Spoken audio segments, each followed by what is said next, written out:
সকালবেলা নাস্তাটা বানিয়ে নিচ্ছি। হাজব্যান্ড খেয়ে চলে গেছে, তো এখন থেকে ব্লগটি স্টার্ট করে দিচ্ছি। আর এই যে গতকালকে রাতে আমি খেয়ালও করিনি, ভাতের মার পড়েছিল।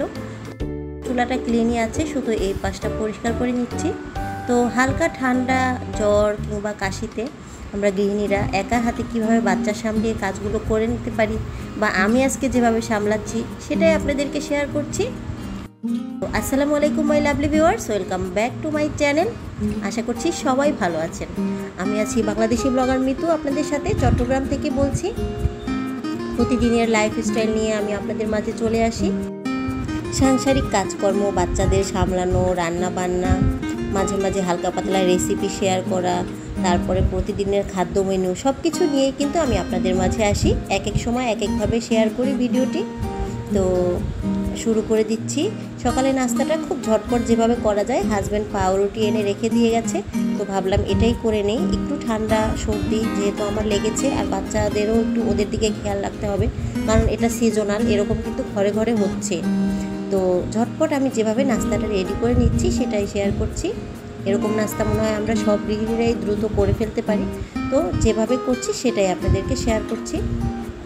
ছোট্ট একটি রিকোয়েস্ট থাকলো, ভিডিও শুরুতেই আমার ভিডিওটি লাইক দিয়ে দেখা শুরু করুন প্লিজ। আপনার এই ছোট্ট লাইকটি অনেক বেশি মূল্যবান। আমি জানি আমার ভাই বোনেরা হয়তো ভুলে যায়, সেজন্যই তারা লাইকটা দেয় না, বা অনেক সময় মনে থাকে না, সেটাই তো সেজন্যই মনে করিয়ে দিচ্ছি। ক্ষমা সুন্দর দৃষ্টিতে দেখবেন। আর যারা আমার চ্যানেলে নতুন, প্লিজ আপনি চাইলে কিন্তু আমার চ্যানেলটি সাবস্ক্রাইব করে দিতে পারেন। অনেকেই আছেন আমার ভিডিওগুলো দেখছেন কিন্তু হয়তো সাবস্ক্রাইবটা করছেন না। প্লিজ আপনি চাইলে কিন্তু আমার চ্যানেলটি সাবস্ক্রাইব করে দিতে পারেন। আর সাবস্ক্রাইব করার পর অবশ্যই পাশে থাকা ছোট্ট বেল বাটনটি প্রেস করে দিয়ে অল আইকনে প্রেস করে দিলে কিন্তু আমি নিত্য নতুন যে কোনো ভিডিও দিলে আপনি সেটা দেখে নিতে পারবেন। আর ভিডিও সম্পর্কিত কোনো তথ্য বা মতামত থাকলে অবশ্যই সেটা কমেন্ট বক্সে লিখে জানাতে পারেন। আমি অনেক বেশি অনুপ্রাণিত হই আপনাদের লাইক বা কমেন্টে। সাথেই থাকুন, আশা করছি ব্লগটি ভালো লাগবে।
দুপুরে রান্নার জন্য এই যে মাছ ভেজিয়ে নিচ্ছি, আর ডিমগুলো ধুয়ে নিলাম। আর পেঁয়াজ রসুনটা আপাতত গোছাতে পারছি না, তো রান্নাঘরের সেলফের উপরে রাখবো, কারণ না হলে ছোট্ট মেয়ে বারবার রান্নাঘরে এসে এগুলো ছুড়োছুড়ি করে। তো এগুলো এই জন্য উপরে রেখে দিলাম যেন ও না ধরতে পারে। আর এরপরে আমি চলে এসেছি ছোট্ট বেডরুমটাতে, মানে আমাদের বাসার যে সেকেন্ড বেডরুমটা, ওটা কিন্তু খুব ভালো লাগে, অনেক আলো আসে, যদিও একটা জানালা, তারপরেও খুব বেশি আলো আসে আর ভালো লাগে, বাতাসও আসে। তো এখানে বসে এই যে 9:10 বেজে গিয়েছে, মেয়ের স্কুলেও যায়নি, যেহেতু ওকে আনতে যেতে হবে, এটাও আমার কাছে একটু কষ্টদায়ক, যেহেতু বাইরে অনেক রোদ, তো যাইনি। এই জন্য রায়নামণি এখনও ওর মতো আছে। আর ছোট্টমণিকে নিয়ে আমি ব্রেকফাস্টটা করে নিচ্ছি, আর ওদেরকে তো আগেই করিয়ে দিয়েছি। আর এই যে বাইরে দেখেন, আমি ব্যালকনিতে চলে আসলাম, যেহেতু খেয়েছি একটু এনার্জি তো গেইন হয়েছে, তো কিছু তো আমাদেরকে সামলে দিতেই হবে।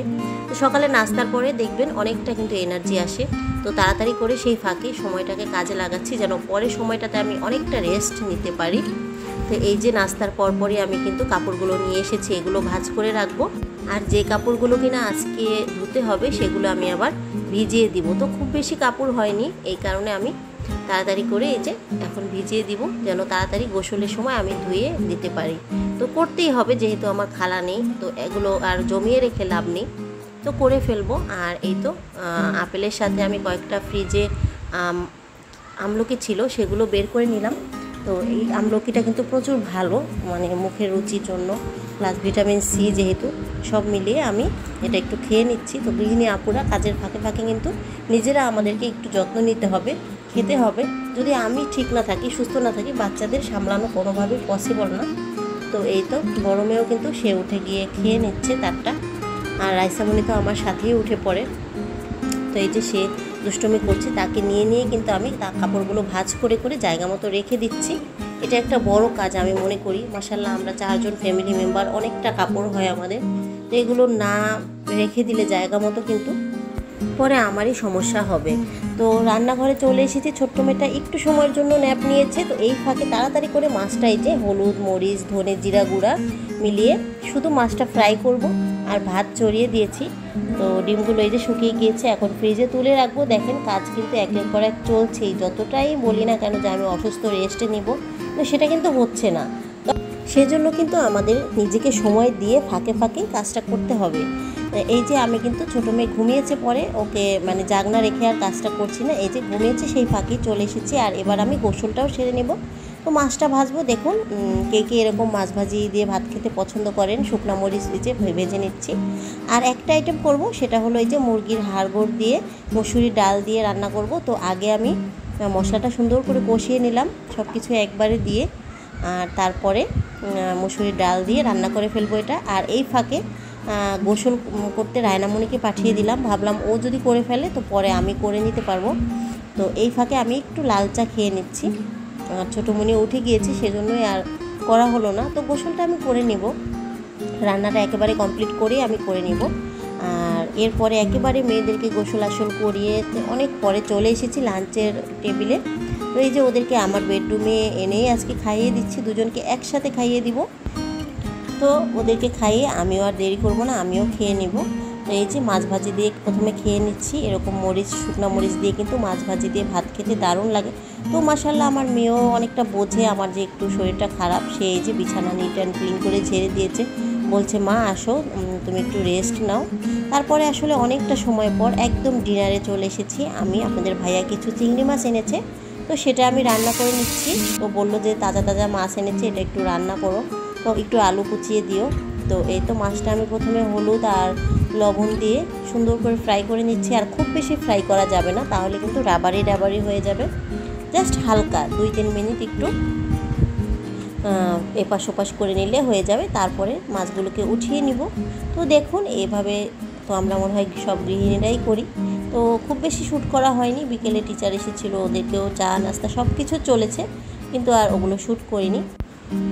তো এবার পেঁয়াজগুলো ভেজে নরম করে নিব।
তো রান্না করে নিলাম মজাদার ইয়াম্মি ইয়াম্মি চিংড়ি ভুনা।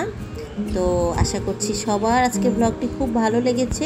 বরাবর 10 মিনিটের এই ব্লগটি আমার কাছে খুব বেশি স্পেশাল হতে চলেছে, কারণ এটা হলো আমার চ্যানেলের 100 নম্বর ব্লগ। আমার চ্যানেলটি সাবস্ক্রাইব করে আমার পাশেই থাকুন, যেন আমি নিত্য নতুন আরও ভিডিও নিয়ে আপনাদের মাঝে আসতে পারি। তো খোদা হাফেজ সবাইকে।